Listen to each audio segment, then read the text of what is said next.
Hello guys. हमने अभी इसके पहले दोस्तों थर्ड चैप्टर कंप्लीट कर चुके हैं आयनिक क्रिया। अभी हम फोर्थ चैप्टर के ऊपर मूव करें दोस्तों, केमिकल थर्मोडायनामिक्स। दोस्तों अगर कोई बच्चा हमारे साथ अगर जुड़ चुका है, अगर वो प्रीवियस लेक्चर अगर मतलब प्रीवियस चैप्टर छूट गए हैं, तो दोस्तों इस वीडियो के नीचे आपको वो सारे वीडियो मिल सकते हैं। नहीं मिले तो दोस्तों प्लेलिस्ट में जाके आप चेक कर सकते हो। Most important question series of chemistry for HSC board 2024। HSC 2024 के लिए जितने भी केमिस्ट्री के सभी इंपॉर्टेंट क्वेश्चन की सीरीज दोस्तों आपको वो प्लेलिस्ट में मिल जाएंगे। दोस्तों केमिस्ट्री में अगर आपको बहुत ही अच्छा स्कोर करना है, बहुत ही अच्छा मतलब दोस्तों 70 आउट ऑफ आपको 65 प्लस अगर मार्क्स लाने हैं तो आप मेरी ये सीरीज फॉलो कर सकते हैं। 65 प्लस बोल रहा हूँ दोस्तों, ठीक है दोस्तों, 65 प्लस ये सीरीज भी करने का है। और जितने भी मैं क्वेश्चंस आपको प्रोवाइड करा रहा हूँ टेलीग्राम में, वो सभी क्वेश्चंस आपको याद कर लेना दोस्तों। इसके अलावा कोई क्वेश्चन नहीं आएगा, ये मेरी गारंटी है दोस्तों। तो दोस्तों पूरे केमिस्ट्री में 4 चैप्टर बहुत इंपॉर्टेंट है दोस्तों एग्जाम में आने के लिए। कौन से चैप्टर है बहुत इंपॉर्टेंट सर? नंबर फर्स्ट दोस्तों केमिकल थर्मोडायनामिक्स, सबसे ज़्यादा इंपॉर्टेंट चैप्टर। दोस्तों पूरे केमिस्ट्री में सबसे ज़्यादा इंपॉर्टेंट चैप्टर कोई है तो केमिकल थर्मोडायनामिक्स है दोस्तों। इसीलिए हम इस चैप्टर को ही हम 5 स्टार दे देंगे। सबसे ज़्यादा क्वेश्चन इसी चैप्टर में से आते हैं दोस्तों। और कौन सा चैप्टर है? Coordination compound. उस चैप्टर में से भी बहुत ज़्यादा क्वेश्चन पूछे जाते हैं। सेकेंड चैप्टर हो गया। थर्ड चैप्टर कौन सा है दोस्तों? थर्ड चैप्टर है आपका aldehyde, ketone and carboxylic acid. उसमें से भी बहुत ज़्यादा क्वेश्चन पूछे जाते हैं। फोर्थ चैप्टर कौन सा है? फोर्थ चैप्टर हालांकि उतना नहीं है, लेकिन इलेक्ट्रोकेमिस्ट्री दोस्तों, इलेक्ट्रोकेमिस्ट्री में भी बहुत सारे क्वेश्चन पूछे जाते हैं। ये 4 चैप्टर केमिस्ट्री के आपके बहुत इंपॉर्टेंट होने चाहिए, आपके बाय हार्ट होने चाहिए दोस्तों। बहुत ही अच्छी तरीके से ये चैप्टर को कवर होना चाहिए आपको। तो दोस्तों केमिकल थर्मोडायनामिक्स सबसे ज़्यादा इंपॉर्टेंट, सबसे ज़्यादा इंपॉर्टेंट चैप्टर है दोस्तों। इसके क्वेश्चंस हालांकि आपको कम दिख रहे हैं मेरे बोर्ड के ऊपर, लेकिन मैं और भी क्वेश्चंस आपको प्रोवाइड कर दूंगा दोस्तों। हालांकि बहुत ज़्यादा एनालिसिस करके हमने ये क्वेश्चन निकाले हैं दोस्तों, ठीक है। देखिए दोस्तों क्या क्या क्वेश्चन है क्या नहीं। क्वेश्चन नंबर 1 आपके पास है, डेफिनेशन लिखना क्या है और उसके साथ उसका एग्जाम्पल अगर है तो एग्जाम्पल लिख लेना। अगर उसके फार्मूला है दोस्तों तो फार्मूला भी आप लिख सकते हो। क्या बोला दोस्तों? डेफिनेशन तो लिखना ही है, उसके अगर एग्जांपल्स है तो एग्जांपल्स लिख लेना। अगर उसकी फार्मूला है तो उसका फार्मूला भी आपको आना चाहिए दोस्तों। सबसे पहले दोस्तों isothermal process, temperature is constant, उसको आइसोथर्मल बोलेंगे। आइसोबारिक दोस्तों प्रेशर को अगर कांस्टेंट है, बार मतलब प्रेशर दोस्तों, प्रेशर कांस्टेंट है तो आइसोबारिक। आइसोकोरिक मतलब सर वॉल्यूम कांस्टेंट होना चाहिए, उसको आइसोकोरिक बोलेंगे हम। एडियाबैटिक दोनों भी सेम होना चाहिए दोस्तों, नाइदर हीट चेंज नहीं होना चाहिए, उसको एडियाबैटिक बोलेंगे हम। Q = 0, ठीक है दोस्तों। और रिवर्सिबल, इरिवर्सिबल दोस्तों ये दोनों में आपको डिफरेंस बिटवीन क्वेश्चन पूछे जाते हैं, difference between reversible and irreversible process. नहीं तो अगर आपको डेफिनेशन आए तो डेफिनेशन में आ सकता है, लेकिन इसको आप याद कर लीजिए दोस्तों अच्छी तरीके से। इसके एग्जांपल्स सब दोस्तों, एंथैल्पी दोस्तों, एंथैल्पी क्या है? एंथैल्पी के ऊपर बहुत सारे क्वेश्चन आते हैं। एंथैल्पी को डेल्टा एच बोलते हैं। एंथैल्पी का फार्मूला क्या है दोस्तों? इधर भी लिखा है मैंने, ठीक है दोस्तों, ये भी आपको याद होना चाहिए दोस्तों, ठीक है। उसके बाद में एंट्रोपी दोस्तों, एंट्रोपी आपको याद होना चाहिए। यस का मतलब दोस्तों एंट्रोपी होता है। और आइसोलेटेड सिस्टम दोस्तों ये बहुत ही सिंपल है, open system, close system, isolated system. Open close ज़्यादा पूछे नहीं जाते, लेकिन आइसोलेटेड सिस्टम क्वेश्चन पूछा जाता है दोस्तों, इसीलिए मैंने इधर किया है। एंथैल्पी ऑफ दोस्तों फ्यूजन, ये अभी इसके बाद में इधर तक थर्मोडायनामिक्स था दोस्तों, इसके बाद में थर्मोकेमिस्ट्री आता है। और थर्मोकेमिस्ट्री बहुत ज़्यादा इंपॉर्टेंट है दोस्तों नीट के लिए, एमएसटी सीईटी के लिए और आपके न्यूमेरिकल्स के लिए दोस्तों। फ्यूजन का फार्मूला क्या है दोस्तों? फ्यूजन कैसे है? तो आपको रिएक्शन देते हैं, रिएक्शन के ऊपर प्रॉब्लम देते हैं। एटोमाइजेशन क्या है, वेपराइजेशन क्या है, कंबशन क्या है दोस्तों, ठीक है। सबसे ज़्यादा बार पूछा गया है ये एटोमाइजेशन, बहुत बार पूछा गया है। कंबशन पूछा गया है बहुत बार दोस्तों।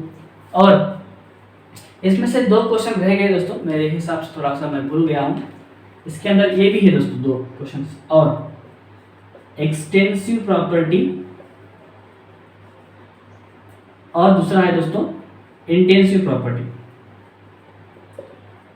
इन दोनों का डिफरेंस बिटवीन भी पूछा जाता है और आपको डेफिनेशन विथ एग्जांपल ये भी पूछा जाता है, ये भी आपको इसके अंदर करना चाहिए। मतलब इस चैप्टर के बहुत सारे डेफिनेशन है, बहुत सारे कंसेप्ट है, उस सभी के डेफिनेशन आपको लिख कर रखना है दोस्तों। एक नोटबुक करिए दोस्तों, उस नोटबुक के अंदर जितने भी मैं क्वेश्चन दे रहा हूँ उस सभी के आंसर आपको लिखना है दोस्तों, और उसको ज़्यादा बार रिविजन करना है, याद करना है दोस्तों, ठीक है।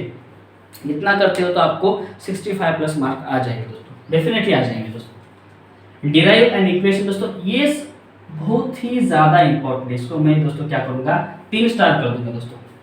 ये क्वेश्चन बहुत कम बार पूछा गया है, लेकिन ये जो भी है दोस्तों ये बहुत बार पूछा गया है। मैक्सिमम वर्क डन, इसका क्या है कंसेप्ट दोस्तों, concept of maximum work done, ये आपको क्वेश्चन बहुत बार देखने को मिलेगा। इसको याद करिए दोस्तों, कितने भी बार लिखना है आप लिख सकते हो, लेकिन याद कर लेना दोस्तों। उसके बाद दोस्तों स्टेटमेंट्स कभी कभी पूछे जाते हैं, फर्स्ट लॉ ऑफ थर्मोडायनेमिक्स भी पूछे जाते हैं। उस फर्स्ट लॉ ऑफ थर्मोडायनेमिक्स के अंदर दोस्तों आइसोलेटेड सिस्टम, आइसोकोरिक जो भी प्रोसेस है, आइसोबारिक प्रोसेस है, उसके अंदर मैथमेटिकल एक्सप्रेशन आपको पूछा जाता है। सेकेंड लॉ उतना नहीं है, लेकिन फर्स्ट लॉ आपको याद करना है दोस्तों सबसे ज़्यादा। सेकेंड लॉ का एक आधा 2 स्टेटमेंट याद कर लेना, उतना हो जाएगा। प्रूव दैट, एक इक्वेशन भी बहुत बार पूछा गया है दोस्तों। और ऐसी कौन सी कंडीशन है दोस्तों, ऐसी कौन सी कंडीशन है दोस्तों उसके अंदर आपको डेल्टा एच और डेल्टा यू बराबर हो जाएंगे, आपको वो भी आना चाहिए दोस्तों। मतलब दोस्तों इधर डेल्टा एम जी का वैल्यू अगर 0 हो जाए, मतलब number of moles present in the reactant as well as the product both are same, that condition आप उसको क्या बोलेंगे, इसको दोनों भी क्या करेंगे, सेम आ जाएंगे। ये भी बहुत बार पूछा गया है, 1, 2 और दोस्तों ये डेफिनेशंस। हेस लॉ भी बहुत बार पूछा गया है दोस्तों, बहुत ही ज़्यादा बार पूछा गया है। Hess law of constant heat summation, इसका जो भी लॉ है वो लॉ लिखना है और इसका आपको फार्मूला भी लिख देना है दोस्तों। उसके बाद में दोस्तों ऐसी कौन सी कंडीशंस है, लेकिन स्पॉन्टेनियस और नॉन स्पॉन्टेनियस को अलग अलग करती है। Difference between spontaneous process, spontaneous reaction and non spontaneous, ऐसे भी क्वेश्चन आ सकता है। मतलब नहीं तो ऐसे कौन सी कंडीशंस है, दोनों को अलग अलग करते हैं, ये भी आपको क्वेश्चन पूछा जा सकता है दोस्तों।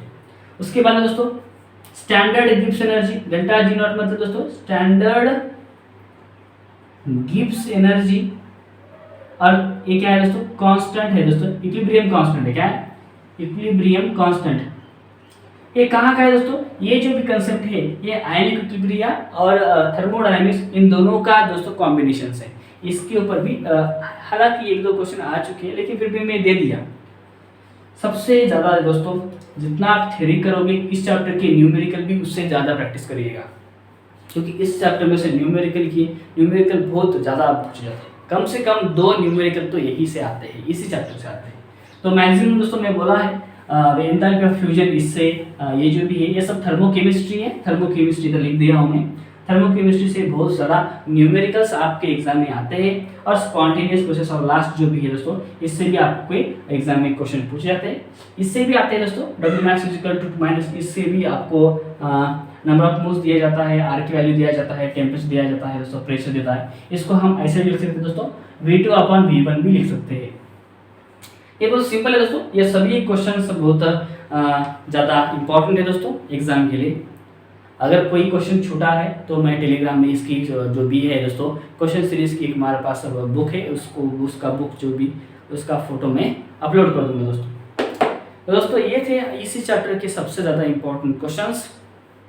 आपको दोस्तों ये चैप्टर के हर एक क्वेश्चंस याद होने चाहिए, क्योंकि सभी मतलब दोस्तों 16 चैप्टर में से अगर आप 4 चैप्टर छोड़ भी दिए हैं तो 12 चैप्टर रहते हैं। मतलब अगर आपको 60 प्लस लेना है तो कोई भी 10 to 12 चैप्टर आप कर सकते हो। हालांकि उससे आपका स्कोर बहुत बढ़िया बढ़ सकता है दोस्तों, क्योंकि आपके पास ऑप्शंस बहुत सारे रहते हैं। दोस्तों देखिए, आप अगर फिजिकल केमिस्ट्री भी करते हो तो आपको 6 चैप्टर फिजिकल केमिस्ट्री के हैं, तो आप 70 आउट ऑफ 30 मार्क्स आ सकते हैं आपको दोस्तों, ऑप्शन अगर मिला के दोस्तों। इसे दोस्तों इसी वीडियो के अंदर आपको केमिकल थर्मोडायनामिक्स इस चैप्टर के most important questions for your HSC board examination 2024 के सभी क्वेश्चंस आ चुके हैं दोस्तों। इसके अगले वीडियो में हम नेक्स्ट चैप्टर ले लेंगे इलेक्ट्रोकेमिस्ट्री दोस्तों। इलेक्ट्रोकेमिस्ट्री है, उसके बाद में केमिकल काइनेटिक्स है दोस्तों। इसी तरह से दोस्तों 2 या 3 दिन का गैप और 4 दिन का गैप कभी कभी ज़्यादा भी हो सकता है। इस गैप के अंदर आपको सभी के सभी चैप्टर्स प्रोवाइड करने की कोशिश करूंगा दोस्तों। हालांकि जनवरी महीना और फरवरी महीने की मिड तक आपको सभी चैप्टर जो भी आ जाएंगे दोस्तों यूट्यूब के ऊपर। हालांकि दोस्तों चलो आज के लिए इतना ही काफ़ी है दोस्तों।